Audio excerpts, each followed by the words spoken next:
Sir मेरा एक बहुत ही पर्सनल सवाल है। सर सवाल ये था कि आप हमेशा मोदी जी की जो नीतियां हैं उनकी आलोचना करते हैं, लेकिन वहीं दूसरी ओर जयंत सिन्हा जी उनके कैबिनेट में मिनिस्टर हैं। कभी ऐसा हुआ जब जयंत सिन्हा जी ने आपसे बात करना चाहा कि मोदी जी की जो आलोचना आप करते हैं वो गलत है, या फिर आप कभी उनको समझाने की कोशिश की जो वाजपेयी सरकार और मोदी सरकार में फर्क क्या है? सर कभी ऐसा हुआ? ये जाहिर है कि बड़ा इंटरेस्टिंग सवाल रहता है किसी के लिए कि बाप बेटे में क्या रिश्ता है, लेकिन लोग भूल जाते हैं कि हमारे देश की राजनीति में इस प्रकार के अनेक परिवार हैं जिसमें एक सदस्य एक दल में है, दूसरा सदस्य दूसरे दल में है। हमारे यहाँ उतनी बुरी स्थिति नहीं है क्योंकि हमारे जो लड़के हैं वो एक दल में हैं, मैं किसी दल में नहीं हूँ। लेकिन जो आज की सरकार है उसका मैं क्रिटिक जरूर हूँ, जहाँ पर कि उसका क्रिटिसिज्म होना चाहिए, अनावश्यक क्रिटिसिज्म नहीं, लेकिन क्रिटिसिज्म जहाँ होना चाहिए वो क्रिटिसिज्म मैं करता हूँ एक स्वतंत्र नागरिक के रूप में। और मैं इतना ही कहना चाहूँगा आपसे कि जब हम मिलते हैं तो राजनीति नहीं डिस्कस करते हैं, डिस्कस करने के लिए बहुत सारी और चीज़ें हैं, तो इसलिए इसमें कोई आश्चर्य की बात आपको नहीं। वो भी वयस्क हैं, मैं भी बुढ़ा हूँ, तो इसलिए कोई इसमें चिंता की बात नहीं है कि वो एक विचारधारा रख के है, मैं दूसरी तरफ के विचारधारा का हूँ।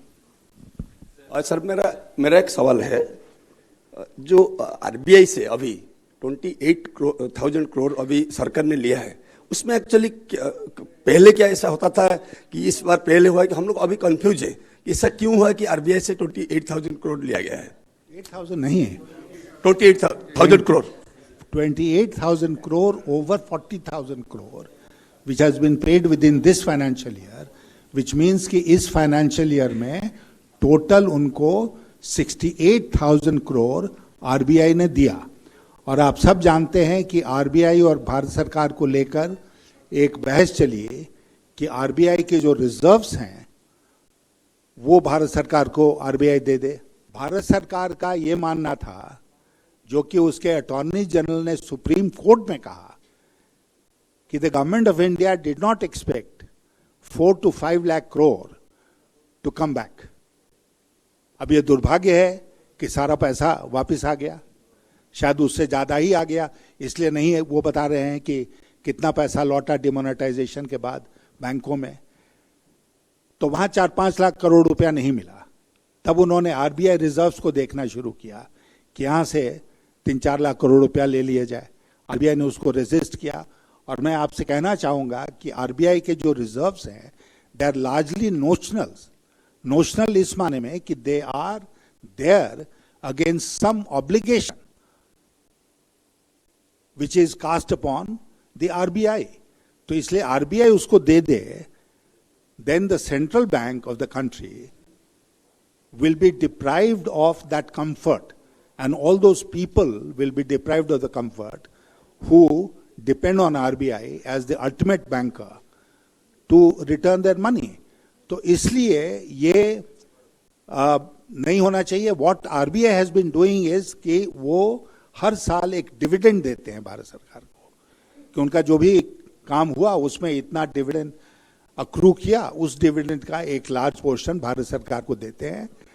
लेकिन 68,000 करोड़ वो होना चाहिए, नहीं होना चाहिए, अब ये कैलकुलेशन की बात है, कभी होगा जब ये सरकार चली जाएगी। You have said to distribute the money among the farmers per acre हिसाब से।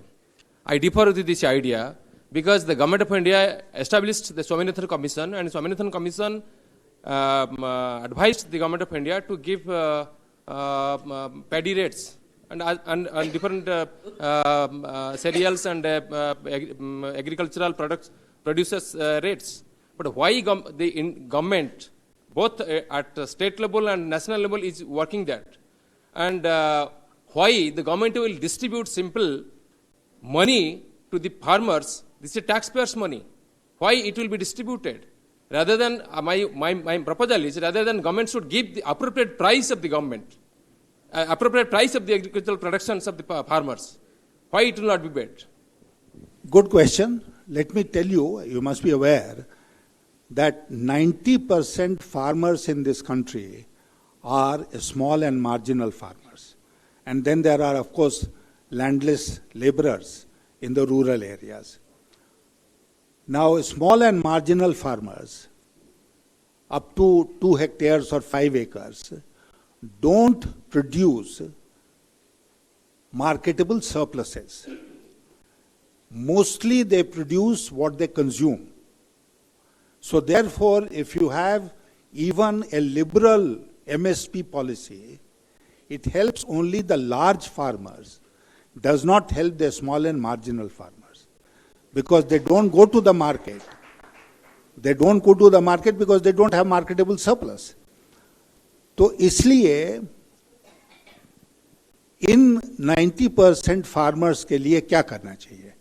आप एमएसपी कुछ भी बढ़ा दो, वो बेचने ही नहीं जाएगा तो उसको फायदा कैसे होगा?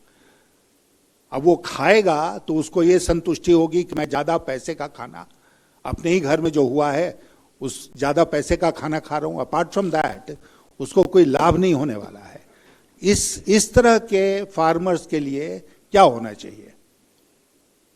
अब उनका क्रॉप फेलियर होता है, बारिश नहीं होती है, अंदर तूफान आ जाता है, ओलावृष्टि हो जाती है, बहुत तरह के संकटों से पार करके वो कुछ प्रोड्यूस करते हैं.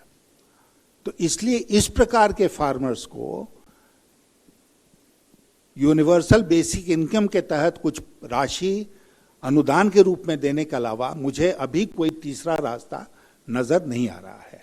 पूरे देश में ऐसा I think होना we are running out of time. This is the last question. Thank you sir for giving me this opportunity. Sir मेरा सवाल ये है कि आपने फेडरलिज्म के बारे में बात किया और संविधान के जानकारों का ये मानना है कि भारत एक फेडरल कंट्री नहीं है. भारत पूरी तरह से एक फेडरल कंट्री नहीं है. और आप अभी का जो प्रेजेंट सेंटर में जो गवर्नमेंट है उसका क्या स्टेप्स है भारत का फेडरलिज्म को ज़्यादा ना बढ़ाने में, इसके बारे में आपने बोले. लेकिन अभी हमारा पड़ोसी स्टेट है वेस्ट बंगाल, वहाँ पे सीबीआई को रोका गया. ये भी जो इंडियन कॉन्सेप्ट ऑफ स्टेट है जो है, और ये संविधान का मतलब पूरी तरह से माना जाए तो ये संविधान का बेखिलाफी तो है. तो ये थोड़ा सा आपका सिलेक्टिव आउटरीच नहीं हो गया? आप फेडरलिज्म के बारे में बोले और स्टेट की तरफ से जो मतलब पहल होना चाहिए या जो सपोर्ट मिलना चाहिए आप उसको मतलब स्किप कर गए, और मतलब जो सेंट्रल गवर्नमेंट का जो स्टेप है ये थोड़ा बोले. नहीं, देखिए, अगर वेस्ट बंगाल ने या किसी और राज्य ने सीबीआई के जुरिस्डिक्शन को अपने राज्य में खत्म किया है तो उसके लिए कानून में प्रावधान है जिसके अंतर्गत उन्होंने ऐसा किया है. अगर इलीगल होता तो एक दिन में वो कोर्ट से निरस्त हो जाता. इसलिए ये कहना कि वेस्ट बंगाल ने या किसी दूसरे प्रदेश ने गैर कानूनी काम किया सीबीआई के जुरिस्डिक्शन को समाप्त करके अपने राज्य में, तो उससे मैं सहमत नहीं हो सकता हूं. दूसरी बात, central bureau of investigation is an organisation which looks after the cases of corruption in central government organizations or employees. उसके अलावा राज्य सरकारें रेफर करती हैं कि सीबीआई इस बात की जांच कर ले. उसके अलावा कोर्ट्स रेफर करती हैं सीबीआई को कि आप इसको कर लें. तो जिसने समाप्त किया सीबीआई के जुरिस्डिक्शन को, उसने केवल अपने अधिकार को गिव अप किया कि हम सीबीआई से अपनी जांच नहीं कराएंगे. और जो सेंट्रल गवर्नमेंट के एम्प्लॉयज हैं इन दोज स्टेट्स या जो कोर्ट से रेफर्ड मामले हैं उसमें सीबीआई जांच होगी. No state can stop that. So therefore it's not anti constitutional. And let me tell you that ये फेडरलिज्म और यूनिटरिज्म के बाहर का जो खींचातानी है, दिस हैपन्स वेरी साइलेंटली. ये अनाउंस करके कोई नहीं करता है. कभी आप देखेंगे कि राज्यों का प्रवाह ज्यादा है, कभी आप देखेंगे केंद्र का प्रभाव ज्यादा हो गया.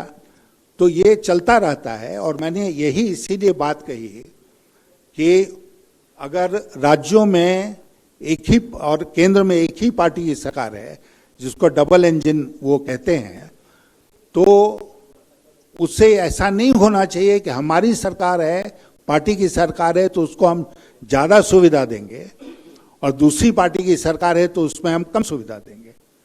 मैं आपको कहना चाहूंगा कि जब मैं वित्त मंत्री था तो केरल में लेफ्ट फ्रंट की सरकार थी और नैनार उसके मुख्यमंत्री थे, और उसके बाद एक आवश्यकता पड़ी, केरल के वित्त मंत्री आए मुझसे बात करने के लिए और बातचीत हुई। मैंने समझा कि उनकी आवश्यकता है तो मैंने कुछ फंड्स रिलीज किए केरल गवर्नमेंट को, and then mister Naina wrote a letter to me जिसमें उन्होंने ये कहा कि he did not expect that a BJP finance minister at the centre would take such a liberal view about the needs of a state ruled by the left front. That is a certificate.